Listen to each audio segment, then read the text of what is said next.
बिस्मिल्लाहिर्रहमानिर्रहीम। Dear students, आज जो हमारा टॉपिक है जो हम डिस्कस करेंगे वो है स्टैटिस्टिकल इन्फ्रेंस।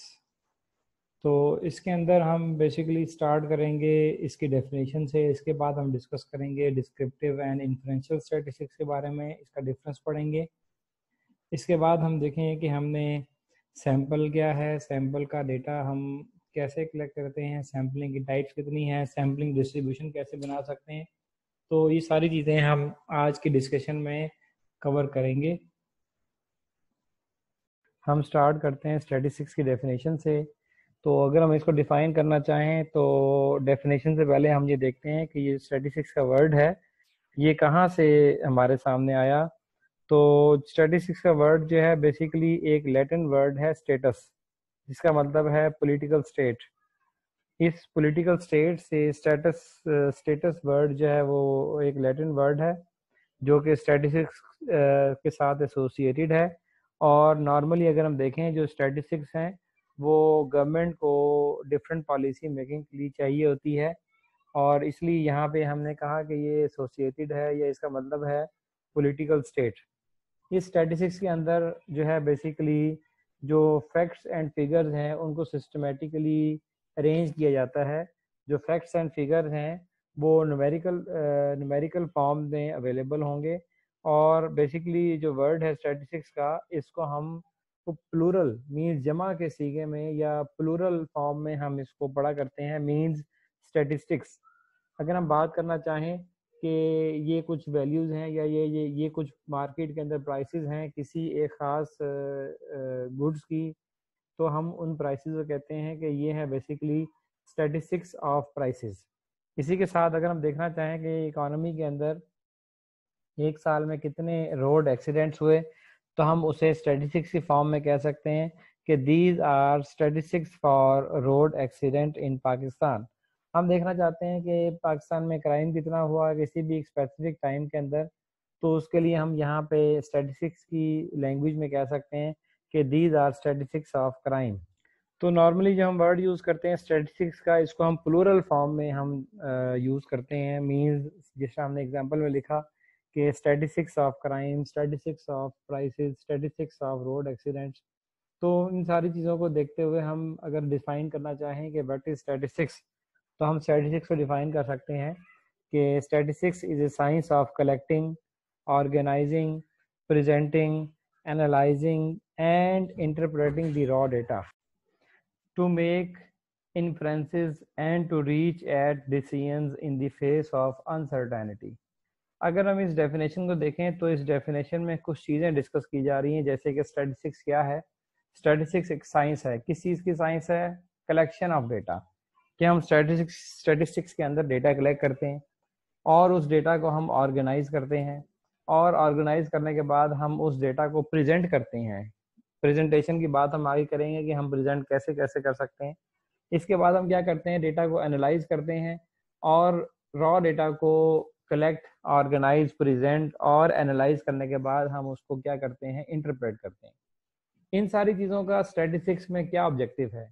इन सारी चीज़ों का ऑब्जेक्टिव बेसिकली ये है कि हम इसके through collection, organising, presenting, analysis, interpreting के साथ, और इसके साथ हम क्या करना चाहते हैं, बेसिकली हम इन्फ्रेंसेस बनाते हैं। और इन्फ्रेंसेस बेसिकली हम किस लिए बनाते हैं? ताकि हम अनसर्टेनिटी के इस टाइम के अंदर हम एक सही डिसीजन तक पहुंच सकें। तो ये सारी जो है वो स्टैटिस्टिक्स है। बेसिकली स्टैटिस्टिक्स की अहमियत है कि हम अहमियत की हम बात आगे करते हैं। तो बेसिकली स्टैटिस्टिक्स की डेफिनेशन है कि हम स्टैटिस्टिक्स में क्या करते हैं, डेटा कलेक्ट करते हैं, रॉ डेटा कलेक्ट करते हैं, फिर उसको ऑर्गेनाइज करते हैं, प्रेजेंट करते हैं, एनालाइज करते हैं और उसके बाद इंटरप्रेट करते हैं। और इस सब चीज़ों का मकसद क्या है? ताकि हम इन्फ्रेंसेस बना सकें और किसी सही डिसीजन तक पहुंच सकें, क्योंकि मार्केट के अंदर, इकोनॉमी के अंदर, दुनिया के अंदर अनसर्टेनिटीज पाई जाती हैं, और स्टैटिस्टिक्स जो है उन अनसर्टेनिटीज को कंसीडर करते हुए हमें एक सही डिसीजन तक पहुंचाती है। अब स्टैटिस्टिक्स की ब्रांचेस कितनी हैं? दो मेजर ब्रांचेस हैं स्टैटिस्टिक्स की, जिसमें पहली है डिस्क्रिप्टिव स्टैटिस्टिक्स और सेकंड है इन्फरेंशियल स्टैटिस्टिक्स। तो डिस्क्रिप्टिव और इन्फरेंशियल स्टैटिस्टिक्स को हम आगे चल के डिस्कस करते हैं। तो इससे पहले एक चीज़ यहाँ पे नज़र आ रही है कि ये जो हमारे सामने कुछ लोग खड़े हुए नज़र आ रहे हैं, ये बेसिकली हम देख सकते हैं कि ये लोग जो है बेसिकली ये स्टैटिस्टिक्स को रिप्रेजेंट कर रहे हैं कि यहाँ पर ये जैसे ये आगे पीछे और बड़े और छोटे कद के मेल और फीमेल, छोटी और बड़ी एज के ये लोग तमाम यहाँ पे मौजूद हैं। तो बेसिकली ये शो कर रहे हैं रॉ डेटा को। जब भी हम डेटा कलेक्ट करते हैं तो उसके अंदर हमारे पास इंफॉर्मेशन जो है वो रॉ होती है। तो उसके बाद हम जब उसको कलेक्ट करते हैं, हम उसको अरेंज करते हैं। मीन्स अगर हम हाइट वाइज और एज वाइज इन लोगों को अरेंज करें, एजुकेशन वाइज इन लोगों को अरेंज करें, तो हमें यही जो एक रॉ फॉर्म में ये लोग खड़े हैं, एक रॉ डेटा को शो कर रहे हैं, तो हमें डेटा की समझ आना शुरू हो जाएगी कि हमारे डेटा में इतने मेल हैं, इतने फीमेल हैं, इतने एजुकेटेड हैं, इतने अनएजुकेटेड हैं, इतने इस एज कैटेगरी के हैं। तो हम ऑर्गेनाइज करने के बाद जब प्रेजेंट करेंगे तो वही डेटा हमारे लिए जो है इंटरप्रेटेबल हो जाएगा और हम प्रॉपर डिसीजन मेकिंग तक पहुंच सकते हैं। तो बहरहाल हम स्टैटिस्टिक्स की ब्रांचेस को डिस्कस करते हैं, जिसमें है डिस्क्रिप्टिव और इन्फ्रेंशियल स्टैटिस्टिक्स। तो पहली जो यहाँ पे टाइप डिस्कस की गई है वो है डिस्क्रिप्टिव स्टैटिस्टिक्स। इस डिस्क्रिप्टिव स्टैटिस्टिक्स को अगर हम डिफाइन करना चाहें तो इसकी डेफिनेशन है जी कि it is a branch of statistics which deals with concepts and methods related to summarization and description of the important aspects of numerical data। इस डेफिनेशन में कुछ चीज़ें हैं कि ये ऐसी ब्रांच है स्टैटिस्टिक्स की जिसके अंदर हम डेटा को समराइज करने के हवाले से कॉन्सेप्ट डिस्कस करेंगे, डेटा को डिस्क्राइब करने के हवाले से हम उसके कॉन्सेप्ट डिस्कस करेंगे, और बेसिकली जो न्यूमेरिकल डेटा है उस न्यूमेरिकल डेटा के कुछ इंपॉर्टेंट एस्पेक्ट्स को हम समराइज करेंगे और डिस्क्राइब करेंगे इस स्टैटिस्टिक्स की ब्रांच के अंदर। तो अगर हम इसको मज़ीद एक्सप्लेन करना चाहें तो हम कह सकते हैं कि इन descriptive statistics we organize the data, raw data, we summarize the data and present the data in an informative way। तो basically descriptive statistics एक method है, it is also a method of organizing, summarizing and presenting data in an informative way। जैसे कि अभी हम previous जो है वो डायग्राम में हमने कुछ लोग देखे, तो बेसिकली ये एक रॉ डेटा है, ये इसे हम कह लेते हैं कि ये है कलेक्शन ऑफ डेटा। अगर इन तमाम लोगों को हम अरेंज करें एक ख़ास सीक्वेंस के अंदर कि पहले हम देखें कि सबसे कम हाइट कितनी है, सबसे ज़्यादा हाइट कितनी है, तो हमारे पास हाइट वाइज ये लोग जो हैं अरेंज हो जाएंगे, और उसके बाद हम इनकी हाइट वाइज इनको अरेंज करने के बाद हम इनको प्रेजेंट कर सकते हैं कि इतने लोग इस हाइट के थे, इतने लोग इस हाइट के थे, इतने लोग इस हाइट के थे। तो अब जब हमने हाइट वाइज उसे अरेंज किया तो यही जो रॉ डेटा हमारे पास ये स्कैटर्ड पीपल्स की फॉर्म में है, ये हमारे पास अरेंज फॉर्म में आ जाएगा कि अब हम कह सकते हैं कि इतने परसेंट लोग जो है सैंपल के अंदर इस हाइट के हैं। तो बहरहाल इस तरह से तो ये बेसिकली जो डिस्क्रिप्टिव स्टैटिस्टिक्स है ये डेटा को, रॉ डेटा को ऑर्गेनाइज करती है, समराइज करती है और प्रेजेंट करती है। जैसे कि यहाँ पे एग्जांपल ली गई है कि अगर हम ये बेसिकली अरेंज किया हुआ डेटा को कि पाकिस्तान की पॉपुलेशन, ये अरेंज किया हुआ है डिस्क्रिप्टिव स्टैटिस्टिक्स के फॉर्म में कि पाकिस्तान का जो है पॉपुलेशन वो 1960 में 10.12 मिलियन सी, 70s के अंदर 12.49 मिलियन सी, फिर ये बढ़ते बढ़ते 2020 के अंदर यही पॉपुलेशन हो गई 20.25 मिलियन की। तो अब ये डेटा हमारे पास एक ऑर्गेनाइज हुआ है। इस डेटा को ऑर्गेनाइज करने के बाद हम चार्ट के अंदर शो भी कर सकते हैं। तो चार्ट हमें शो करेगा कि इस स्पेसिफिक डेकेड में इतनी पॉपुलेशन थी। मजीद अगर हम इसके ऊपर कुछ डिस्क्रिप्टिव स्टैटिस्टिक्स के टूल्स अप्लाई करना चाहें तो हम बार चार्ट के अंदर शो करने के बाद इस पॉपुलेशन को हम इसके ग्रोथ रेट को भी शो कर सकते हैं कि इस स्पेसिफिक डेकेड के अंदर ग्रोथ रेट पॉपुलेशन का ज़्यादा रहा। अगर हम डिफरेंट डेकेड्स का ग्रोथ रेट कैलकुलेट कर लें तो हम उन ग्रोथ रेट्स को आपस में कंपेयर कर सकते हैं और देख सकते हैं कि किस स्पेसिफिक डेकेड में ग्रोथ रेट ज़्यादा था और किस में कम था। मज़ीद इस डायग्राम के अंदर ये जो ऊपर शो की गई है इस स्लाइड के ऊपर, इसमें हम देख सकते हैं कि एक यहाँ पे डेटा को डिस्क्राइब करने के लिए हमारे पास ये मेथड अवेलेबल यहाँ पे शो किया गया कि ये एक चार्ट है, ये ऊपर हमें यहाँ पर नज़र आ रहे हैं इसके अंदर। तो ये देखें ये ऊपर हमें कुछ ग्राफ यहाँ पे शो हो रहे हैं, और ये देखें ये कुछ ये पाई चार्ट है और कुछ बार चार्ट है। तो बेसिकली जो है डिस्क्रिप्टिव स्टैटिस्टिक्स में हम डेटा को प्रेजेंट करते हैं, तो उस हवाले से यहाँ पे कुछ हमारे सामने चार्ट जो है यहाँ पे शो किए जा रहे हैं। हम नेक्स्ट टाइप पे चलते हैं स्टैटिस्टिक्स की, जो कि है इन्फ्रेंशियल स्टैटिस्टिक्स। इसकी अगर हम डेफिनेशन पढ़ना चाहें तो इसको हम डिफाइन कर सकते हैं। It is a branch of statistics with deals with procedures for making inferences about the characteristics that describe the larger group of data called population from the knowledge derived from only a part of data known as sample। तो अगर हम इस definition के ऊपर गौर करें तो हमारे सामने कुछ चीज़ें आ रही हैं कि ये एक ऐसी ब्रांच है स्टैटिस्टिक्स की जिसके अंदर हम कुछ प्रोसीजर फॉलो करेंगे, और वो प्रोसीजर बेसिकली किस लिए हम फॉलो करेंगे, ताकि हम इन्फ्रेंसेस ड्रॉ कर सकें। किसके बारे में इन्फ्रेंसेस ड्रॉ कर सकें? About the characteristics that describe the larger group of data means population. Means हम पॉपुलेशन की कैरेक्टरिस्टिक्स को डिफाइन कर सकें, उसको डिस्क्राइब कर सकें। कहाँ से हम पॉपुलेशन के कैरेक्टरिस्टिक्स को डिफाइन करेंगे?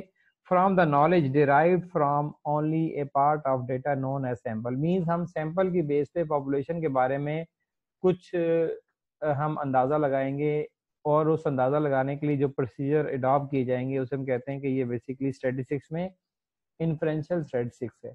इसको अगर हम अंडरस्टैंड करना चाहें तो हम इसको इजीली अंडरस्टैंड कर सकते हैं कि आप देखें कि हम पाकिस्तान का सेविंग रेट अंदाज़ा लगाना चाहते हैं कि पाकिस्तान का सेविंग रेट कितना है।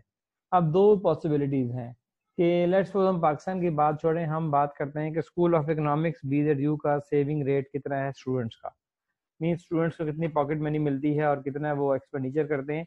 तो अब इसके लिए दो पॉसिबिलिटीज़ हैं कि या तो हम 2000 स्टूडेंट्स जो कि स्कूल ऑफ इकोनॉमिक्स BZU में इनरोल हैं, हम उन तमाम स्टूडेंट्स से 1 बाय 1 पूछें कि उनकी सेविंग कितनी है। तो ये चूँकि हमारी पूरी पॉपुलेशन है तो हमें पॉपुलेशन के बारे में अंदाज़ा हो जाएगा, हम एवरेज निकाल लेंगे, तमाम 2000 स्टूडेंट्स से पूछे कि इतनी इतनी तमाम स्टूडेंट्स की सेविंग है।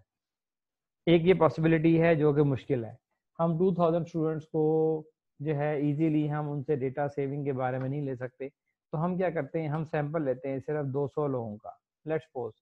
तो उन 200 लोगों का सैंपल हम लेते हुए हम उनकी सेविंग का पूछते हैं, और वो जो सेविंग होगी सैंपल की, उस सेविंग के ऊपर, उस सैंपल की सेविंग के ऊपर, मीन जो सैंपल का हमें डेटा मिला सेविंग के बारे में, उस सैंपल डेटा के ऊपर हम कुछ प्रोसीजर्स हम अप्लाई करेंगे जो कि इन्फ्रेंसेस ड्रॉ करने के लिए या इन्फ्रेंसेस मेक करने के लिए वो प्रोसीजर अप्लाई किए जाएंगे, और वो प्रोसीजर हमें बता देंगे कि जो सेविंग रेट है स्कूल ऑफ इकोनॉमिक्स BZU के स्टूडेंट्स का वो कितना है।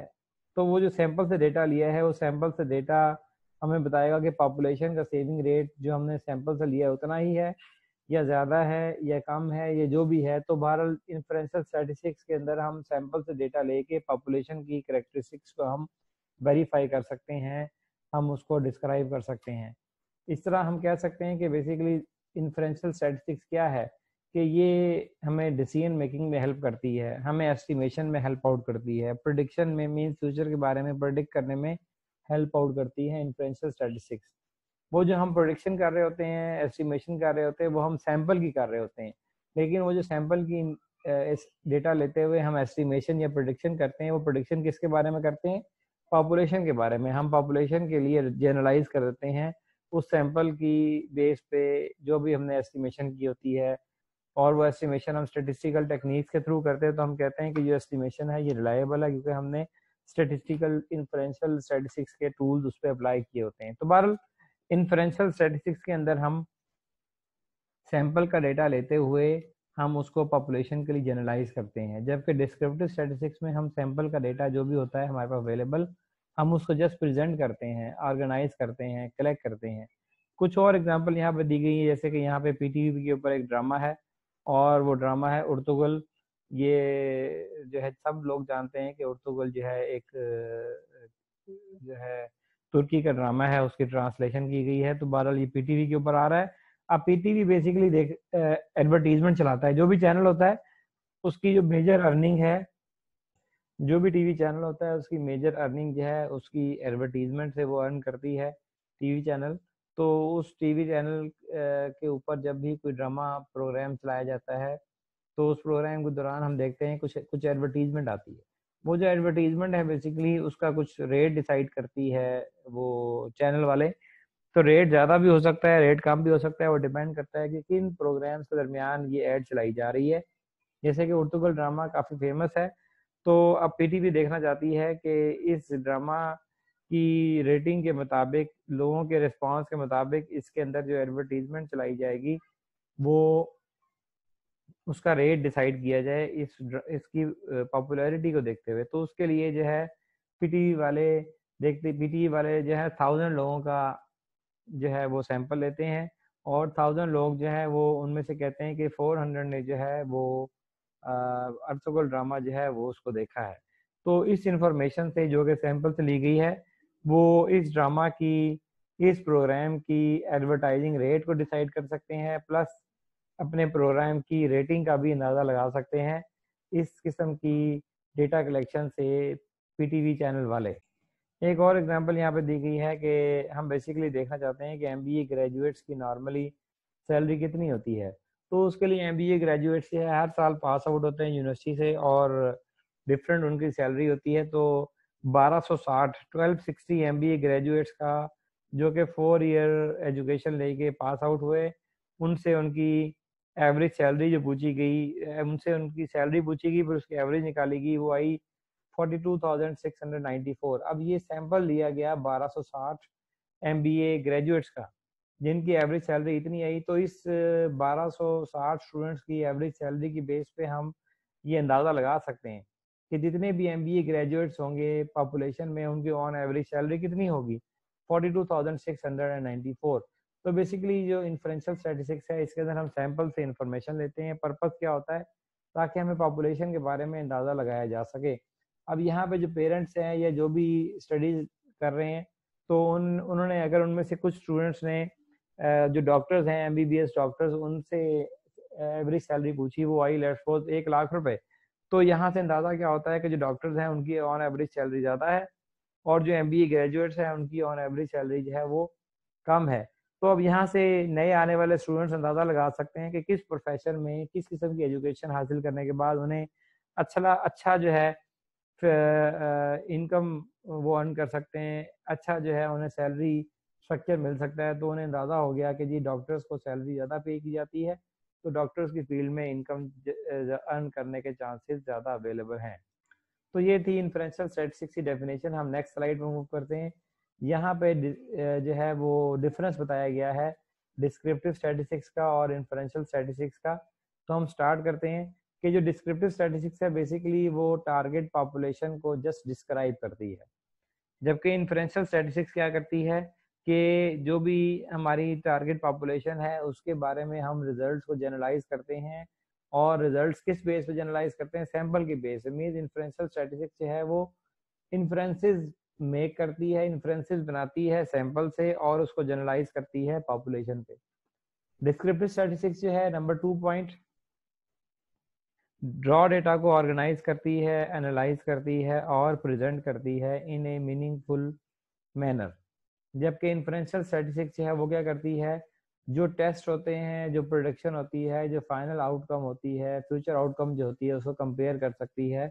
इन्फ्रेंशियल स्टैटिस्टिक्स के अंदर हम कंपेयर कर सकते हैं फ्यूचर आउटकम को, टेस्ट अप्लाई कर सकते हैं, प्रिडिक्शन कर सकते हैं इन्फ्रेंशियल स्टैटिस्टिक्स की बेस पे। जबकि डिस्क्रिप्टिव स्टैटिस्टिक्स में जस्ट डेटा को ऑर्गेनाइज करते हैं, एनालाइज करते हैं और प्रेजेंट करते हैं। थर्ड पॉइंट कि जो डिस्क्रिप्टिव स्टैटिस्टिक्स है इसके अंदर हम डेटा को, फाइनल रिजल्ट को चार्ट्स की फॉर्म में, टेबल्स की फॉर्म में, ग्राफ की फॉर्म में हम शो करते हैं। जबकि इन्फ्रेंशियल स्टैटिस्टिक्स में हम फाइनल रिजल्ट्स को प्रोबेबिलिटी स्कोर्स की फॉर्म में हम शो करते हैं। प्रोबेबिलिटी स्कोर जो है हमें नंबर ऑफ चांसेस के बारे में बताती है उस इवेंट के अकर होने का या अकर ना होने का। तो नेक्स्ट पॉइंट की तरफ चलते हैं। जो इन डिस्क्रिप्टिव स्टैटिस्टिक्स है वो ऑलरेडी नोन जो भी डेटा होता है उसको डिस्क्राइब करती है, जबकि जो इन्फ्रेंशियल स्टैटिस्टिक्स है ये क्या करती है, जो हमारे पास डेटा अवेलेबल होता है उसके बाद उसको लेते हुए अवेलेबल डेटा को पॉपुलेशन के बारे में हम कुछ कंक्लूड करने के लिए ट्राई करते हैं यूजिंग इन्फ्रेंशियल स्टैटिस्टिक्स। जो डिस्क्रिप्टिव स्टैटिस्टिक्स है इसके टूल्स क्या है, measure of central tendency means हम डिस्क्रिप्टिव स्टैटिस्टिक्स में मीन फाइंड करते हैं, मीडियन फाइंड करते हैं, या मॉड फाइंड करते हैं, या इसके अलावा रेंज निकाल लेते हैं, स्टैंडर्ड डेविएशन हम निकाल लेते हैं। तो ये इस तरह के टूल्स हैं डिस्क्रिप्टिव स्टैटिस्टिक्स के। जबकि इसके अंदर हम ग्राफ भी ड्रॉ कर सकते हैं। डिस्क्रिप्टिव स्टैटिस्टिक्स में जो नॉर्मली ये टूल्स हैं वो mean, median, mod, range, standard deviation, kurtosis, skewness, ये टूल्स हैं डिस्क्रिप्टिव स्टैटिस्टिक्स के। जबकि इन्फरेंशियल स्टैटिस्टिक्स में हम जो है वो हाइपोथेसिस टेस्टिंग करते हैं, एनालिसिस ऑफ वेरिएंस अप्लाई करते हैं, रिग्रेशन अप्लाई करते हैं इन्फरेंशियल स्टैटिस्टिक्स के अंदर। तो ये टूल्स हैं इन्फरेंशियल स्टैटिस्टिक्स के। तो ये था डिफरेंस डिस्क्रिप्टिव और इन्फरेंशियल स्टैटिस्टिक्स। नेक्स्ट जो हमारा टॉपिक है वो है सैंपल के बारे में। What is sample? सैंपल को हम डिफाइन कर सकते हैं कि sample is a portion of or part of population of interest. In many cases, sampling is more feasible than studying the entire population. क्योंकि पॉपुलेशन का साइज बहुत ज़्यादा होता है तो हमारे लिए पॉपुलेशन से डेटा कलेक्ट करना जो है वो सूटेबल नहीं होता। तो हम क्या करते हैं, हम सैंपल चूज़ करते हैं। जैसे कि हमने डेफिनेशन में लिखा कि सैंपल जो है इज़ ए पार्ट ऑफ और subset of population of interest. तो नेक्स्ट हम देखते हैं कि सैंपल से डेटा कलेक्ट करना क्यों ज़रूरी है। क्योंकि सैंपल से डेटा कलेक्ट अगर हम नहीं करते तो पूरी पॉपुलेशन को कॉन्टैक्ट करना टाइम कंज्यूमिंग हो सकता है। अगर मुल्तान से हमने डेटा लेना है और मुल्तान की 20 लाख की पॉपुलेशन है तो 20 लाख लोगों से डेटा कलेक्ट करना मुश्किल है, टाइम कंज्यूमिंग है, इसके ऊपर कॉस्ट भी ज़्यादा आएगी। और कुछ हमारे पास पॉपुलेशन ऐसी होती है जो फिज़िकली उसको चेक करना, उस तक पहुंचना भी इम्पॉसिबल होता है। जैसे कि अगर हम बात करें कि अगर हमारे पास पॉपुलेशन इनफिनिट हो, इनफाइनाइट पॉपुलेशन हो जिसका हमें पता ही नहीं है कि कितनी है, तो हम कैसे पूरी पॉपुलेशन से डेटा कलेक्ट करेंगे जबकि हमें उसका एग्जैक्ट काउंट ही नहीं पता, क्योंकि वो इनफाइनाइट है, बहुत ज़्यादा है, उसको काउंट नहीं कर सकते। तो इस तरह से हम सैंपल लेते हैं इस सिचुएशन में।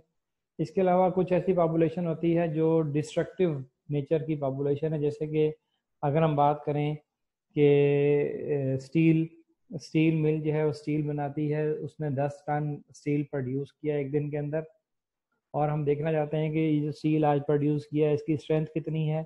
अगर हम सारे के सारे स्टील को ही टेस्ट मशीन पे रख दें तो सारे का सारा स्टील जो है वो सेल के लिए बाकी नहीं बचेगा, डिस्ट्रॉय हो जाएगा। तो हम क्या करते हैं, उस 10 टन में से जो आज की प्रोडक्शन है हम उसमें से एक सैंपल लेते हैं, 1 पीस लेके उसको टेस्ट कर लेते हैं कि इसकी जो स्ट्रेंथ है क्या वो अकॉर्डिंगली है, क्या वो अप्रोप्रिएट है। अगर उसकी स्ट्रेंथ अप्रोप्रिएट है तो हम कहते हैं कि यही जो स्टील की स्ट्रेंथ है जो सैंपल की है, यही 10 टन जो स्टील प्रोड्यूस हुआ एक दिन में, वो सारी की स्ट्रेंथ यही है जो इस स्टील की है जो कि टेस्ट होने के लिए मशीन पे गया। तो इस डिस्ट्रक्टिव नेचर की जो पॉपुलेशन है हम उसको भी टेस्ट नहीं करते। और समटाइम हम देखते हैं कि पॉपुलेशन से डेटा कलेक्ट करना सूटेबल भी नहीं है, सैंपल से ही डेटा कलेक्ट करना सूटेबल होता है, एडिक्वेट रिजल्ट्स मिल जाते हैं। जैसे कि अगर हम बात करें कमोडिटीज़ की, तो कुछ प्रोडक्ट्स ऐसी हैं जिनकी प्राइस में वेरिएशन पूरी पॉपुलेशन में कम होती है वेरिएशन। जैसे कि मिल्क है, मिल्क की प्राइस अगर 100 रुपीज़ है तो ये पॉसिबिलिटी है कि जो देहाती इलाके हैं वहाँ पे 95 का मिले और जो ज़्यादा बड़े इलाके हैं वहाँ पे 110 का मिले, 110 का मिल्क जो है पर लीटर। तो ये पॉसिबिलिटी है, लेकिन इतना फ़र्क नहीं होगा कि देहाती इलाकों में प्राइस जो है उसके 10 रुपीज़ हो और जो महंगे इलाके हैं वहाँ प्राइस इसके 1000 हो। इतना डिफरेंस नहीं होगा, डिफरेंस होगा 5 रुपीज़ का, 10 रुपीज़ का। मीन्स नॉमिनल डिफरेंसेस के साथ जो है इस मिल्क की प्राइस वेरी करेगी। तो इस सूरत में अगर हम पूरी पॉपुलेशन डेटा लें तो डिफरेंस तो बज़ाहिर थोड़ा सा है। तो हम सैंपल से ही डेटा ले लेते हैं क्योंकि सैंपल से ही हमें अप्रोप्रिएट एडिक्वेट रिजल्ट जो हैं मिलने के चांसेस नज़र आ रहे हैं। इसी तरीके से मीट, जो गोश्त हम खाते हैं मटन का या कोई दूसरा, तो उसके अंदर जो प्राइसेस में डिफरेंस है वो भी माइनर है। आजकल जो प्राइस है मीट की वो 1100 है, ये 1000 है, तो डिफरेंस होगा तो 10-20 रुपए का होगा, इससे ज़्यादा डिफरेंस नहीं होगा। तो हम पूरी पॉपुलेशन डेटा क्यों कलेक्ट करें इस मीट का, हम सैंपल ले लेते हैं मीट का, उसकी प्राइसेस का, तो हमें इससे अंदाज़ा हो जाता है। इसी तरीके से वेजिटेबल की प्राइसेस का भी हम इसी तरीके से अंदाज़ा लगा सकते हैं। तो ये थी रीज़न कि हम क्यों सैंपल से डेटा लेते हैं, पॉपुलेशन से क्यों नहीं लेते। नेक्स्ट कुछ यहाँ पे डिस्कस की गई हैं major types of sampling. Sampling basically दो तरह की है, एक प्रोबेबिलिटी सैम्पलिंग है और दूसरी नॉन प्रोबेबिलिटी सैम्पलिंग है। जो प्रोबेबिलिटी सैम्पलिंग है बेसिकली वो क्या है कि a probability sample is a sample selected such that each item or person in the population being studied has a known likelihood of being included in the sample. Means probability sampling के through अगर sample select किया जाए तो population के जितने भी objects होते हैं उन तमाम के सेलेक्ट होने की एक नॉन लाइकलीहुड या चांस होता है। हम एक परसेंटेज चांस होता है कि इस हर सैंपल के सिलेक्ट होने के इतने परसेंट चांस है, इसे हम कहते हैं कि this is called as non likelihood, कि हर सैंपल का ऑब्जेक्ट को पता होता है कि इतने परसेंट चांसेस है उसके सिलेक्ट होने के। जबकि नॉन प्रोबेबिलिटी सैम्पलिंग के अंदर जो है वो जो सैंपल हम सिलेक्ट कर रहे होते हैं पॉपुलेशन में से उसके सिलेक्ट होने के अननोन लाइकलीहुड्स होते हैं। नंबर ऑफ चांसेस कंफर्म नहीं होते कि कितने परसेंट चांसेस हैं कि ये सैंपल का ऑब्जेक्ट सिलेक्ट होगा, अननोन लाइकलीहुड होते हैं। तो ये सैम्पलिंग की बेसिकली टू मेजर टाइप्स हैं जो हमने ये इस स्लाइड पे डिस्कस की हैं। जो पहली सैम्पलिंग टाइप है वो है सिंपल रैंडम सैम्पलिंग। और सिंपल रैंडम सैम्पलिंग के अंदर जो जितने पॉपुलेशन के ऑब्जेक्ट होते हैं उन तमाम के सिलेक्ट होने के चांसेस इक्वल होते हैं। जैसे कि हम देख रहे हैं कि नीचे एक डेटा कुछ के अंदर कुछ वैल्यूज़ दी गई हैं एम्प्लॉइज़ की के हवाले से। ये पॉपुलेशन है सारी जो हम यहाँ पे देख रहे हैं, जिसके अंदर 50525 ये 5 वैल्यूज़ हैं और फिर 94496 ये तकरीबन 845 एम्प्लॉइज़ जो हैं एक निशात इंडस्ट्रीज़ में काम कर रहे हैं। ये पॉपुलेशन है उन तमाम एम्प्लॉइज़ की। तो अब हमने यहाँ से randomly simple random sampling technique के थ्रू डेटा कलेक्ट करना है। तो इसके अंदर तमाम जो ऑब्जेक्ट्स हैं इसके अंदर पॉपुलेशन के उन तमाम के सिलेक्ट होने के इक्वल चांसेस हैं, कोई भी सिलेक्ट हो सकता है। तो हमने इसमें से सैंपल सेलेक्ट करना है 52 एम्प्लॉइज़ का। तो हमारे लिए अब कोई इसके अंदर वो नहीं है, कंडीशन नहीं है कि हमने स्टार्ट से ही डेटा कलेक्ट करना स्टार्ट करना है, सैंपल चूज़ करना हमने स्टार्ट से ही शुरू करना है, ऐसी कोई कंडीशन नहीं है। हम किसी भी पॉइंट से डेटा कलेक्शन जो है पॉपुलेशन में से सैंपल हम चूज़ कर सकते हैं। जैसे हम चूज़ कर सकते हैं, हमने स्टार्ट किया 0, 3, 7 तीनों हमने इकट्ठे सेलेक्ट कर लिए। हम ये 0 को भी सिलेक्ट कर सकते थे और दूसरी वैल्यू हम ये 3 सेलेक्ट कर सकते थे, फिर हम ये 5 सेलेक्ट कर सकते थे। तो फिर हमने देखा कि 4, 4, 7 हमने ये चूज़ कर लिया, फिर हमने 7, 8, 4 ये चूज़ कर लिया, फिर हमने 1, 8, 9 ये हमने चूज़ कर लिया। तो इस तरह से हम किसी भी जगह पे जाके जो है हम डेटा को यहाँ से इस पॉपुलेशन में से सैंपल चूज़ कर सकते हैं। तो ये जो हमारा पॉपुलेशन है हम इसमें से किसी भी वैल्यू को सिलेक्ट करते हुए 52 एम्प्लॉइज़ को हमने सेलेक्ट करना है इस पॉपुलेशन में से। तो हम इसको रैंडमली कहीं से भी डेटा को चूज़ कर सकते हैं, कोई हमारे पास स्पेसिफिक स्टार्टिंग पॉइंट नहीं है। तो ये सिंपल रैंडम सैम्पलिंग में ये ऑप्शन होती है कि हर ऑब्जेक्ट के सिलेक्ट होने के इक्वल चांसेस होते हैं।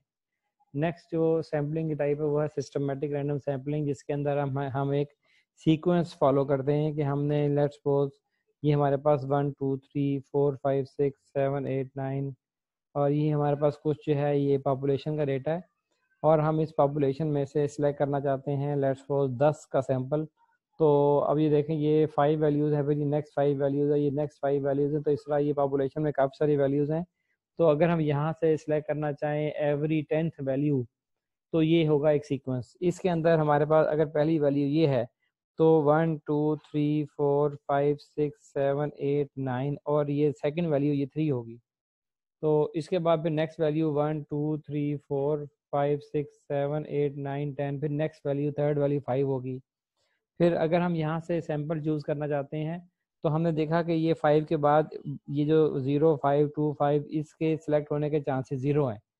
फिर ये नेक्स्ट जो वैल्यूज़ थी 72507 इसके भी सिलेक्ट होने के चांसेस 0 हैं, क्योंकि हमने कहा कि हमने एवरी 10th वैल्यू सेलेक्ट करनी है और पहली वैल्यू ये 5 है तो दूसरी वैल्यू 3 आई, फिर उसके बाद वैल्यू ये वाली 5 आई, फिर उसके बाद जो वैल्यू आई वो आई थी हमारे पास ये वाली 2, फिर इसके बाद जो 10th वैल्यू आई वो 0 आई। तो इस तरह से दरमियान में वैल्यूज़ हैं उनके सेलेक्ट होने के चांसेस बिल्कुल 0 थे, वो वैल्यू सेलेक्ट किसी सूरत नहीं हो सकती। तो ये है सिस्टमेटिक रैंडम सैम्पलिंग कि हम रैंडमली डेटा कलेक्ट करते हैं पॉपुलेशन में से, लेकिन हम एक सीक्वेंस अडॉप्ट करते हैं कि लेट्स सपोज हम हाउस होल्ड डेटा कलेक्ट करना चाहते हैं और हम एक कॉलोनी में जाते हैं, उस कॉलोनी में 20 घर हैं, तो हम कहते हैं कि ये हमने 20 में से जो 20 की पॉपुलेशन है हमने सिर्फ इसमें 2 का सैंपल लेना है। तो अगर हम कहते हैं कि हमने हर 10वां घर लेना है तो हमारा इस तरह से 2 का सैंपल पूरा हो जाएगा। अब अगर हम पहले चूज़ करते हैं पहला घर, तो उसके बाद जो 10वां घर है वो 11 नंबर वाला होगा। दरमियान वाले जो 9 घर हैं, 1 और 11 के दरमियान जो 9 घर हैं वो सिलेक्ट होने के चांसेस उनके 0 हैं। अगर हम 5वां घर चूज़ करते हैं इनिशियली, पहले पॉपुलेशन का पहला सैंपल अगर 5वां घर है, तो फिर जो दूसरा सैंपल होगा वो उससे जो है वो 10 नंबर के बाद होगा, तो दरमियान वाले जो घर हैं उनके सिलेक्ट होने के चांसेस बिल्कुल 0 हैं। तो ये सिस्टमेटिक रैंडम सैम्पलिंग में तमाम पॉपुलेशन के ऑब्जेक्ट्स के चूज़ होने के, सिलेक्ट होने के चांसेस इक्वल नहीं होते। इसी तरह अगर हम देखें कि अच्छा इसके अंदर जो है सिस्टमेटिक रैंडम सैम्पलिंग में हम पॉपुलेशन साइज को देखते हुए हम चूज़ करते हैं कि हमने कितने दरमियान में जो है वो सीक्वेंस क्या अडॉप्ट करना है। कि लेट्स सपोज पॉपुलेशन हमारे पास जो है वो 100 की है और हमने उसमें से 10 का सैंपल लेना है, तो अब हम यहाँ से देख सकते हैं कि हमने कितने ऑब्जेक्ट छोड़ के हमने अपना सैंपल चूज़ करना है। तो हम 100 पॉपुलेशन है, 10 का सैंपल लेना है, तो हम 100 को 10 पे डिवाइड करेंगे तो आंसर आया 10। तो हम एवरी 10th जो हाउस है, एवरी 10th ऑब्जेक्ट जो है पॉपुलेशन का हम चूज़ करेंगे। अगर हमने सैंपल लेना है 20 का और 100 की पॉपुलेशन है, तो हम इस तरह से every 5th object of population जो है हम वो चूज़ कर लेंगे। तो इस तरह हम पॉपुलेशन में से सैंपल को चूज़ कर सकते हैं एक स्पेसिफिक सिस्टमेटिक सीक्वेंस को अडॉप्ट करते हुए। फिर हमारे पास नेक्स्ट जो सैम्पलिंग की टाइप है वो है स्ट्रेटिफाइड रैंडम सैम्पलिंग। इसके अंदर हम पॉपुलेशन को ग्रुप्स के अंदर डिवाइड करते हैं। ये जो ग्रुप्स हैं ये इसे हम कहते हैं कि हमने स्ट्रेटा डिज़ाइन किया है, और हम ग्रुप्स के अंदर डेटा को जो डिवाइड करते हैं, हम डिफरेंट करेक्टरिस्टिक्स की बेस पे हम ग्रुप के अंदर डिवाइड करते हैं डेटा को डिफरेंट करेक्टरिस्टिक्स की बेस पे। लेट्स सपोज हम कहते हैं कि हमने कॉलेज स्टूडेंट से डेटा लेना है, तो इसके अंदर जो है वो ग्रुप बन सकते हैं कि जो फुल टाइम जो है स्टूडेंट्स वो हो सकते हैं, पार्ट टाइम स्टूडेंट्स हो सकते हैं, ये ग्रुप बन सकता है। मेल और फीमेल स्टूडेंट्स का एक ग्रुप बन सकता है। ट्रेडिशनल स्टडीज़ वाले और नॉन ट्रेडिशनल स्टडीज़ वाले जो स्टूडेंट हैं उनका एक ग्रुप बन सकता है। तो इस तरह से हमने कैरेक्टरिस्टिक्स के बेस पे डेटा को डिवाइड किया, फिर उसके अंदर हम रैंडम सैम्पलिंग को अप्लाई करते हुए सर्टिफाइड रैंडम सैम्पलिंग अप्लाई कर सकते के थ्रू हम डेटा कलेक्ट कर सकते हैं। लेट्स सपोज हम कहते हैं कि हमने school of economics BZU Multan Pakistan से डेटा चूज़ करना है, और इसके लिए हमने जो पॉपुलेशन है वो स्कूल ऑफ इकोनॉमिक्स है जिसके 500 स्टूडेंट्स हैं, हमने 500 में से 50 का सैंपल चूज़ करना है। तो अब हमारे सामने यहाँ पे डिफरेंट करेक्टरिस्टिक्स हैं, एक तो मेल फीमेल है, हम मेल फीमेल को डिवाइड करके उस हिसाब से भी डेटा कलेक्ट कर सकते हैं। तो ये एक हमने सब ग्रुप बना लिया पूरी पॉपुलेशन का, जिसे हमने कहा कि एक स्ट्रेटा है। ये सब ग्रुप बनाते हैं हम स्ट्रेटिफाइड रैंडम सैम्पलिंग के अंदर on the basis of characteristics. इसके अलावा हमने कहा कि जी कुछ स्टूडेंट्स जो हैं वो BS के हैं, कुछ MSc के हैं, कुछ MPhil के हैं, कुछ PhD के हैं। तो ये भी एक करेक्टरिस्टिक है जिसकी बेस पे हमने 4 सब ग्रुप बनाए या 4 स्ट्रेटा बनाए, और फिर हमने उसमें से रैंडम सैम्पलिंग अप्लाई करते हुए डेटा चूज़ कर लिया। फर्दर BS में से, MPhil में से, MSc में से और PhD में से।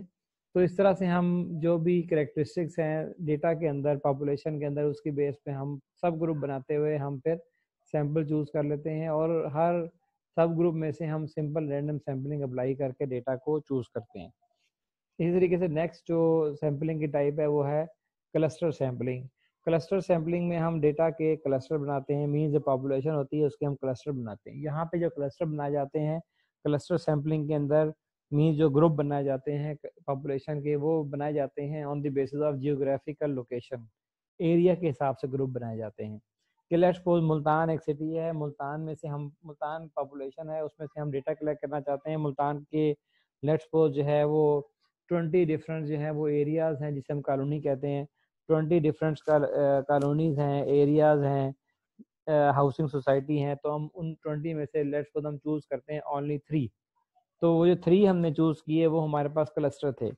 फिर उन 3 क्लस्टर में से, जो कि 3 क्लस्टर जो है डिफरेंट जियोग्राफिकल लोकेशंस पे एग्जिस्ट करते हैं, कि एक मुल्तान के स्टार्ट में है, एक मुल्तान के एंड पे है, और एक मुल्तान के बिटवीन है। इस तरह हमने 3 क्लस्टर जो है चूज़ किए, और हमने कहा ये 3 जियोग्राफिकल लोकेशन हैं, और 3 क्लस्टर चूज़ करते हुए हमने अब उसमें से ये फर्दर डेटा कलेक्ट किया, वो हमने उसके अंदर हर क्लस्टर में मीन जो हमने 3 कॉलोनीज चूज़ की, 3 हाउसिंग सोसाइटी चूज़ की, उसमें से हमने अब रैंडम सैम्पलिंग के थ्रू डेटा कलेक्ट करना है। अगर हमने 100 का सैंपल चूज़ करना है तो हम 33 ऑब्जेक्ट जो हैं, एक कॉलोनी से 33, दूसरी से 33, तीसरी कॉलोनी से हम तीनों क्लस्टर से डेटा जो है हम सिलेक्ट कर लेंगे। तो ये हमारे पास टाइप थी क्लस्टर सैम्पलिंग की। तो इसके बाद हम देखते हैं कि सैम्पलिंग एरर क्या है। सैम्पलिंग एरर जो है बेसिकली डिफरेंस है सैम्पल स्टैटिस्टिक और पॉपुलेशन पैरामीटर के दरमियान। कि लेट्स सपोज पूरे मुल्तान का सेविंग रेट जो है वो 12% है, और जो हमने सैंपल चूज़ किया उस सैंपल से जो सेविंग रेट आया वो 15% आया।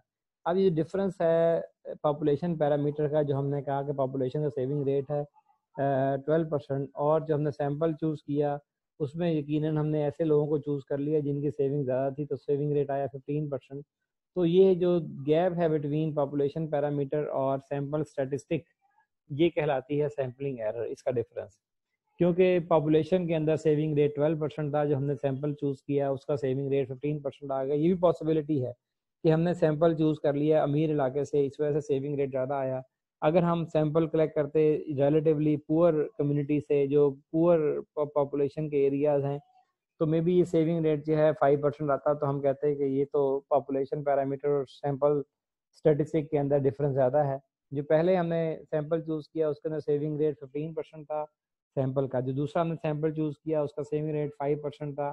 तो अब अगर हम देखें सैम्पलिंग एरर, तो पहले सैंपल के अंदर जो है 15 और 12, इस पर डिफरेंस जो है वो 3% का है। दूसरे सैंपल के अंदर जो डिफरेंस है वो ज़्यादा है, वो तकरीबन 7% का है। तो हम कह सकते हैं जो दूसरा सैंपल है उसके अंदर सैम्पलिंग एरर ज़्यादा है। जो पहला सैंपल था उसके अंदर सैम्पलिंग एरर जो है वो कम है। तो इस सूरत में हमारे पास जो ज़्यादा जो सूटेबल सैंपल है वो पहले वाला है, क्योंकि उसके अंदर सैम्पलिंग एरर जो है वो कम है। तो बहरहाल इस तरह से हम सैम्पलिंग एरर को चेक कर सकते हैं पॉपुलेशन पैरामीटर और सैंपल स्टैटिस्टिक को आपस में कंपेयर करते हुए। नेक्स्ट टॉपिक है हमारे पास sampling distribution of sample means. अब चूंकि हम देख सकते हैं कि एक पॉपुलेशन के अंदर जो डेटा होता है उस पॉपुलेशन से डिफरेंट सैंपल बनाए जा सकते हैं। उस पॉपुलेशन से ज़रूरी नहीं कि सिर्फ एक ही सैंपल बनाया जा सकता है, उस पॉपुलेशन से जो है वो ज़्यादा सैंपल बनाए जा सकते हैं, और हर सैंपल का जो आउटकम होगा वो दूसरे सैंपल से वेरी करेगा। जिस तरह हमने सेविंग की एग्जांपल ली, हमने देखा कि पॉपुलेशन का सेविंग रेट डिफरेंट था, और जो सैंपल से सेविंग रेट हमने 2 सैंपल लिए, दोनों का सेविंग रेट डिफरेंट था। तो मीन्स एक पॉपुलेशन से डिफरेंट सैंपल बनाए जा सकते हैं। तो ये जो हमारा टॉपिक है sampling distribution of sample means, इसके अंदर हमें देखना है कि एक पॉपुलेशन से कितने सैंपल बनाए जा सकते हैं, और वो सैंपल और पॉपुलेशन जो भी है हम उसकी ये सैम्पलिंग डिस्ट्रीब्यूशन बना कैसे सकते हैं। तो इसके लिए हम देखते हैं कि हमने कैसे पॉसिबल नंबर ऑफ सैंपल्स बनाने हैं एक पॉपुलेशन में से। हम इसकी एग्जांपल लेंगे और फिर हम इसको देखते हुए आगे जो है वो देखते हैं कि sampling distribution of sample mean कैसे बनाई जा सकती है। अब इसके लिए हमने यहाँ पे एग्जांपल ली कि एक इंडस्ट्री है ABC, उसके अंदर 7 जो है वो प्रोडक्शन के दौरान एम्प्लॉई जो है वो काम करते हैं। मीन्स ये 7 क्या है, पॉपुलेशन। अब उसकी हमारे पास यहाँ पर आर जो अर्निंग जो है वो दी गई है कि पर आर इन एम्प्लॉयज़ को क्या पे किया जाता है। वो अर्निंग यहाँ पे नीचे टेबल में गिवन है, ये एम्प्लॉयज़ के नेम है और ये उनको पर आर जो अर्निंग दी जाती है ये यहाँ पे लिखी हुई है कि 7788 789 ये पर आर अर्निंग है उन एम्प्लॉयज़ की। तो अब इस पॉपुलेशन में से कितने सैंपल बनाए जा सकते हैं, हम इसके लिए आगे जो है वो फर्दर मूव करते हैं। अब हमने देखना है कि what is the population mean, कि इस पॉपुलेशन का मीन क्या है। इसका सैम्पलिंग डिस्ट्रीब्यूशन हम बनाते हुए अगर हम सैंपल रखें 2 का सैंपल साइज रखें अगर हम 2, तो हमारी सैम्पलिंग डिस्ट्रीब्यूशन क्या होगी, सैम्पलिंग डिस्ट्रीब्यूशन का मीन क्या होगा। और इस तरह से हम जो है ना यहाँ पे ये अभी आगे देखते हैं कि हमने इसको कैसे ये सारा प्रोसीजर सॉल्व करना है। तो ये हमारा पहला स्टेप जो है उसके अंदर हम देखेंगे कि पॉपुलेशन मीन क्या है। हमारे पास जो पॉपुलेशन के अंदर जो भी अर्निंग थी पर our earning of ABC industries employees, वो पहले की थी 7 7 8 8 7 8 9। तो हमने देखा कि पॉपुलेशन मीन क्या है, पॉपुलेशन पैरामीटर क्या है 7.71। तो अब हमने देखना है कि इस पॉपुलेशन से अगर हम सैंपल का साइज रखें 2, मीन्स एक सैंपल में अगर 2 ऑब्जेक्ट हों तो हमारे पास टोटल नंबर ऑफ सैंपल कितने बन सकते हैं। तो उसके लिए हमारे पास ये NCN कम्बिनेशन का फार्मूला है, ये n factorial over capital N factorial over small n into capital N minus small n, और इसका डिफरेंस लेके फिर उसका फैक्टोरियल। हमारे पास जो ये कैपिटल N है वो शो कर रहा है पॉपुलेशन को, पॉपुलेशन साइज को, और जो स्मॉल n है वो शो कर रहा है सैंपल के साइज को। तो ये वैल्यूज हमने पुट की, 7 का पॉपुलेशन है, हमने 7 फैक्टोरियल लिख दिया। स्मॉल n शो कर रहा है सैंपल साइज को, वो 2 है, तो हमने ये 2 फैक्टोरियल पुट किया, तो हमारे पास आंसर आया सॉल्व करने के बाद 21। मीन्स हम इस पॉपुलेशन से 7 की पॉपुलेशन से टोटल जो सैंपल बना सकते हैं, 2 का सैंपल अगर रखें तो टोटल नंबर ऑफ सैंपल्स 21 बन सकते हैं। अब हम देखते हैं कि ये सैंपल क्या है। ये यहाँ पर सैंपल है जी।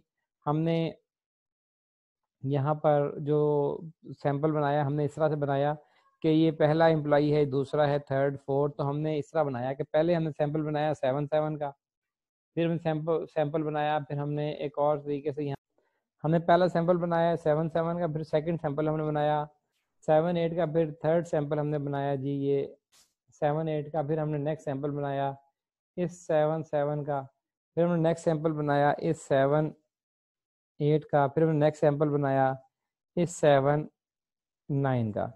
तो इस तरह से अगर हम देखें नेक्स्ट स्लाइड पे, तो हमें यही सारी सिचुएशन जो है यहाँ पर नज़र आ रही है जो हमने सैंपल यहाँ पे बनाया है।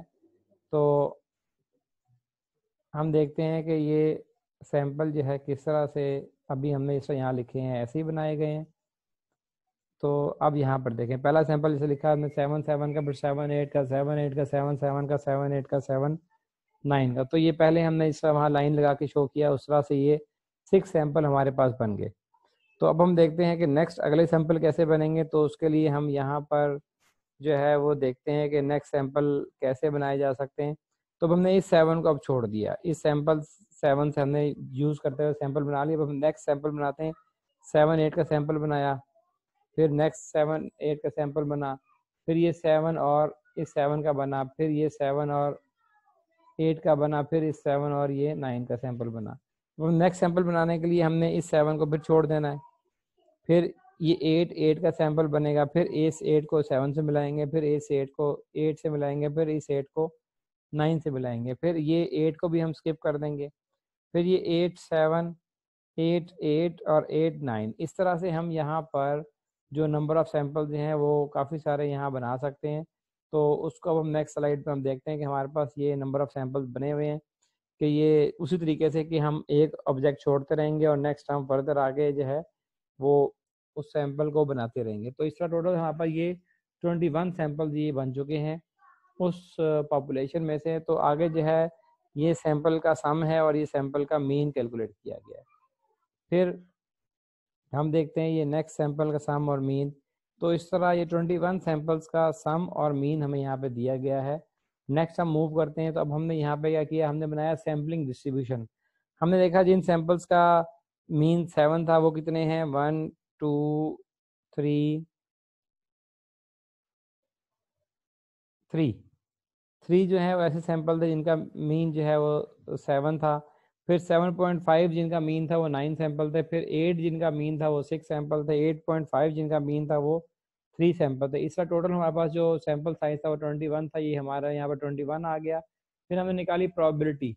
ये प्रोबेबिलिटी फाइंड करने के लिए हमने इस 3 को 21 से डिवाइड किया तो वैल्यू आई 0.1429। इसको प्रोबेबिलिटी को निकालने के लिए हमने 9 को डिवाइड किया 21 से, आंसर आया 0.4285। फिर इस प्रोबेबिलिटी को कैलकुलेट करने के लिए हमने 6 को डिवाइड किया 21 से, आंसर आया 0.2857। फिर इस प्रोबेबिलिटी को फाइंड करने के लिए हमने 3 को डिवाइड किया 21 से, आंसर ये आया। इस टोटल का सम 1 के इक्वल है।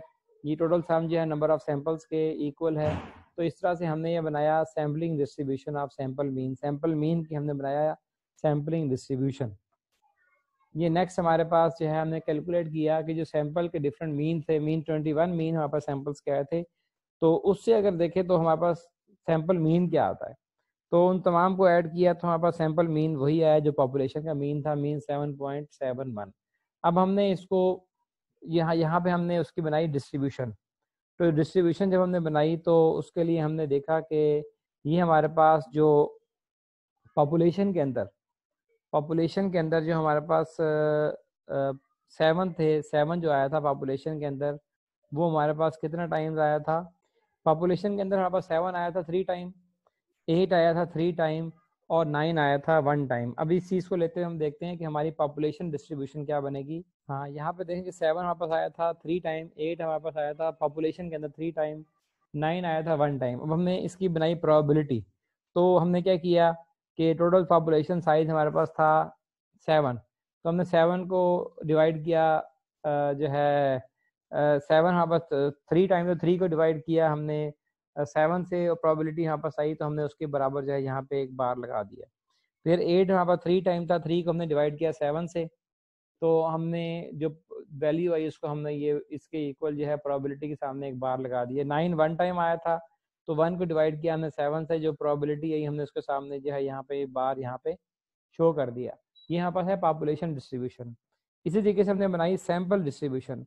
तो सैम्पलिंग मीन की जो डिस्ट्रीब्यूशन थी उसके लिए हमने जो प्रोबेबिलिटी यूज़ की वो ये वाली यूज़ की कि 3 की प्रोबेबिलिटी 0.1429 है, 9 की 0.4285 है, 6 की 0.2857 है, 3 की 0.1429 है। तो इस प्रोबेबिलिटी को यूज़ करते हुए हमने यहाँ पे इसको बार चार्ट के थ्रू शो किया कि पहली जो मीन है वो 7 है, फिर मीन 7.5 है, फिर मीन 8 है, फिर मीन 8.5 है, जिस तरह इस टेबल में यहाँ नज़र आ रहा है। मीन के इक्वल प्रोबेबिलिटी हमने यहाँ पे बार चार्ट के थ्रू शो करनी है। तो हम यहाँ पे देख सकते हैं कि जो मीन 7 है इसकी प्रोबेबिलिटी 0.14 थी, उसके बराबर यहाँ पे बार आया। 7.5 की जो प्रोबेबिलिटी थी उसके बराबर आया। 8 की जो प्रोबेबिलिटी थी उसके बराबर हमने यहाँ बार एक यहाँ पे लगाई, लाइन लगाई। 8.5 की प्रोबेबिलिटी थी उसके बराबर लगाया। 9 जो है वो यहाँ पर हमारे पास 9 जो है वो आंसर उसका किसी का नहीं है, सैम्पल मीन 9 नहीं है, इसलिए वो यहाँ पे हमने कोई बार यहाँ पे शो नहीं किया। तो ये हमारे पास क्या है? डिस्ट्रीब्यूशन ऑफ सैम्पल मीन, ये डिस्ट्रीब्यूशन है पॉपुलेशन मीन। अब हम देख सकते हैं कि जो सैम्पल मीन की डिस्ट्रीब्यूशन है वो रैंडम डिस्ट्रीब्यूशन है। एक एक जो है रैंडम डिस्ट्रीब्यूशन की शेप में हमारे पास सैम्पलिंग जो है वो distribution of sampling distribution of sample mean show हो रही है। देखिए पॉपुलेशन डिस्ट्रीब्यूशन जो है वो नॉर्मल डिस्ट्रीब्यूशन यहाँ पे शो नहीं कर रही।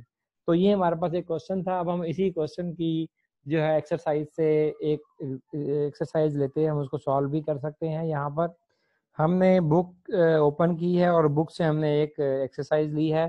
ये पहला क्वेश्चन नंबर 5 जो है हम इसको सॉल्व कर देखेंगे कि हम इसको कैसे सॉल्व करते हैं। इसके अंदर हमारे पास क्या दिया गया है? पॉपुलेशन दी गई है 12, 12, 14 और 16। 4 जो है पॉपुलेशन साइज है। हमने बताना है कि 2 अगर सैंपल साइज हो तो कितने सैंपल बन सकते हैं, उसका मीन क्या होगा, सैंपल मीन क्या होगा, पॉपुलेशन मीन क्या होगा, और किस तरह हम population sampling distribution of sample mean बना सकते हैं। और फिर हम दोनों वैल्यूज़ को कंपेयर करेंगे, पॉपुलेशन पैरामीटर को और सैंपल जो वैल्यू है सैंपल मीन को, उसे हम कंपेयर करेंगे।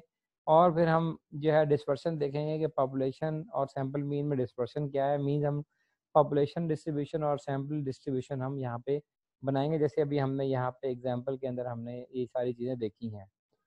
ये हमने इस एग्जाम्पल को हमने सॉल्व किया है।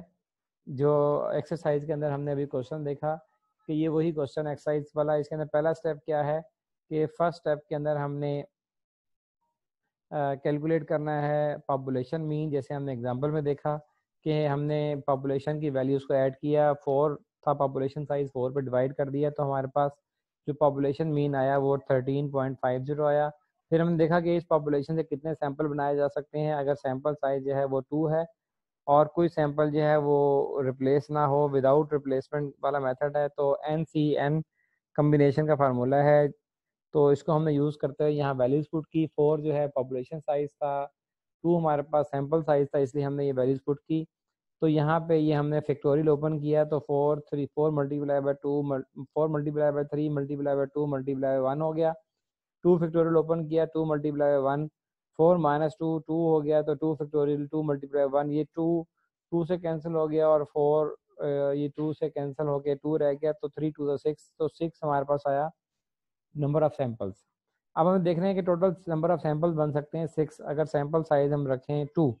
तो पहला सैंपल क्या बना कि ये जो 12 है, हमने पहला ये 12 है इसको 12 से मिला दिया, फिर इस 12 को इस 14 से मिला दिया, फिर 12 को 16 से बना दिया। इस तरह से ये 3 सैंपल बन गए हमारे पास। फिर नेक्स्ट हमने पहले जो 12 था इसको हमने स्किप कर दिया, फिर ये 12 14 से मिलाया, फिर 12 को 16 से मिला दिया, फिर हमने ये 14, फिर हमने ये 12 भी स्किप कर दिया, फिर हमने क्या किया 14 को 16 से मिला दिया।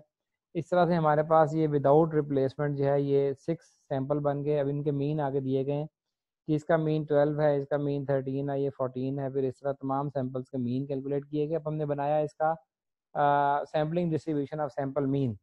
उसके लिए हमने क्या किया कि हमने देखा कि 12 मीन आया था, 13 आया था, 14 आया था, 15 आया था। 12 मीन वाले कितने हैं, सिंगल है। 13 मीन वाले कितने हैं, 2 हैं। और 14 मीन वाले कितने हैं, 14 हैं। 15 मीन वाले कितने हैं, 1। टोटल नंबर ऑफ मीन यहाँ पर कितने हैं, 6। अब इसकी प्रोबेबिलिटी हम निकाल सकते हैं, 1 divide by 6 is equal to 0.167, 2 divide by 6 is equal to 0.33। तो इस तरह हमने ये प्रोबेबिलिटी इसकी सारी फाइंड कर ली। तो इसका सम क्या आ गया, 1। ये नंबर ऑफ मीन्स जो है सैंपल हमारे पास 6 थे। अब हम देखते हैं कि अगर हम सैंपल्स का मीन ऐड करें और सैंपल्स का मीन ऐड करके और हम नंबर ऑफ सैंपल्स पे डिवाइड करें तो क्या सैंपल मीन पॉपुलेशन मीन के इक्वल आता है। तो ये हमने तमाम सैंपल्स के मीन को जो यहाँ पे निकले थे, हमने इन तमाम को यहाँ पे ऐड किया और हम देखा कि ये इसका मीन आया 13.50। ये वही मीन की वैल्यू है जो हमने पॉपुलेशन मीन की वैल्यू यहाँ पे कैलकुलेट की थी। तो हम देख सकते हैं कि पॉपुलेशन मीन जो है वो इक्वल टू है बिल्कुल सैंपल मीन के। तो ये हमारे पास क्या आया जी, sampling distribution of sample mean में हमने अभी ये स्टेप 5 तक हम पहुँचे। अब स्टेप 6 के अंदर हमने देखा कि ये हमने उसी को बार चार्ट के थ्रू शो किया। ये हमारे पास इस एक्सिस पे दी गई है प्रोबेबिलिटी सैंपल की। ये हमने देखा कि 0.16 थी, 0.33 थी, 0.33, 0.16। तो इस तरह से ये क्या शेप शो कर रही है, नॉर्मल डिस्ट्रीब्यूशन। जो पॉपुलेशन की थी हमारे पास डिस्ट्रीब्यूशन, उसकी हमने देखी कि पॉपुलेशन में 12 दो दफ़ा आया था, हमने 2 को डिवाइड किया 4 से, 0.5 प्रोबेबिलिटी आई। 14 वन टाइम आया था और 1 को डिवाइड किया 4 से, प्रोबेबिलिटी ये आई। 16 वन टाइम आया था पॉपुलेशन में, तो 16 को डिवाइड किया 4 से, प्रोबेबिलिटी ये आई। तो हमने इसको यहाँ पे बार चार्ट के थ्रू यहाँ पे शो कर दिया। तो अब इन सारी डिस्कशन के बाद हमारे पास जो है वो जो है कुछ हमारे पास जो है कुछ चीज़ें हमारे सामने आई हैं। वो चीज़ें क्या हैं, इम्पॉर्टेंट रिलेशनशिप हमारे सामने आए हैं इस सारी डिस्कशन के अंदर कि जो मीन है सैम्पल मीन जो है बिल्कुल इक्वल है पॉपुलेशन मीन के।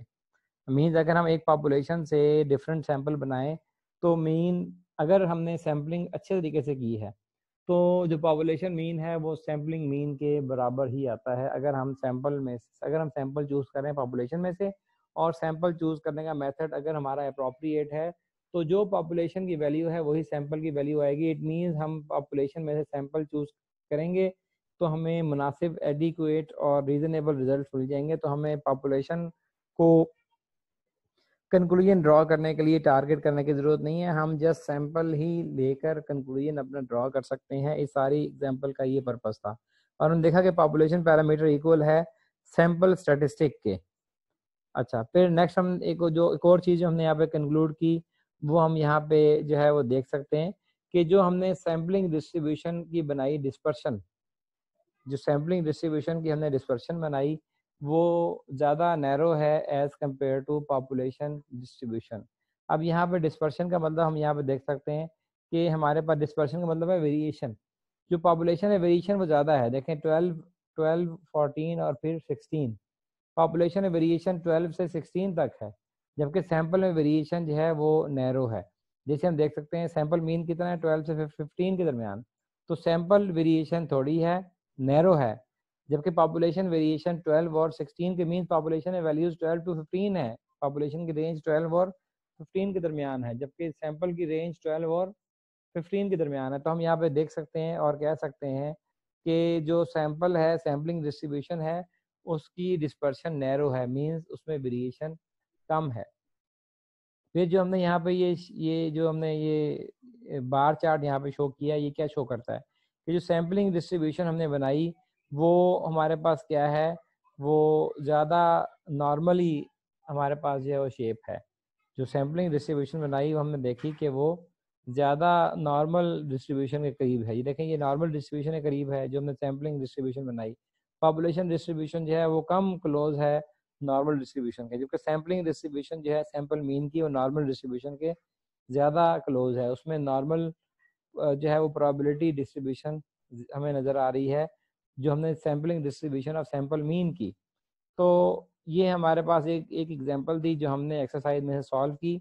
तो बाकी के ये जो क्वेश्चन हैं ये स्टूडेंट जो है ये खुद से सॉल्व कर सकते हैं अपनी प्रैक्टिस के लिए। इसके अंदर जो है हम 3 का सैंपल ही बना सकते हैं। जैसे यहाँ पे हमने देखा सैंपल साइज 2 है, सैंपल साइज 3 है, ये सैंपल साइज 3 है।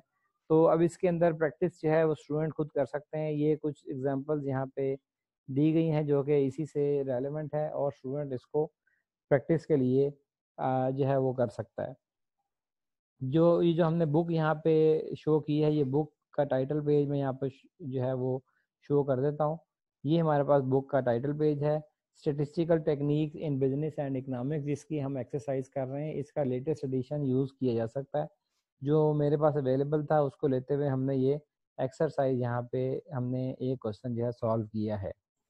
तो इस टॉपिक के अंदर हमने देखा आज के डिस्कशन के अंदर कि सैंपल क्या है, सैंपल सेलेक्ट करना क्यों ज़रूरी है, हम पॉपुलेशन ही सिलेक्ट क्यों नहीं कर सकते, और सैम्पलिंग की कुछ हमने टाइप्स देखी, सारी टाइप्स नहीं देखी, सैम्पलिंग की हमने कुछ टाइप्स यहाँ पे डिस्कस की हैं। और उसके बाद हमने देखा कि sampling distribution of sample mean क्या होता है। हमने बेसिकली एक छोटी सी पॉपुलेशन लेते हुए देखा कि एक पॉपुलेशन से कितने सैंपल बन सकते हैं।